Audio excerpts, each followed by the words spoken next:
বাড়িতে একবার ধনেপাতা লাগালেই হলো।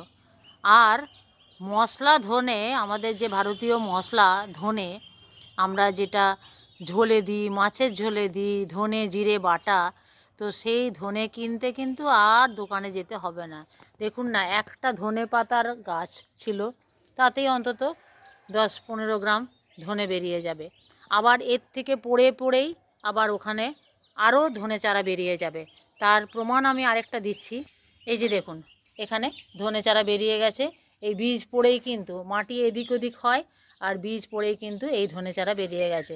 এই ধনে চারা তো শীতের নয়, এখন এই মার্চ মাসের মাঝামাঝি হতে চললো, তো এটা মার্চ এপ্রিল, তাহলে বুঝতেই পারছেন যে গরমেও ধনে পাতা পেতে গেলে আপনি বাড়িতে চাষ করুন, দেখবেন 12 মাসই ধনে পাতা পেয়ে যাচ্ছেন এইভাবেই।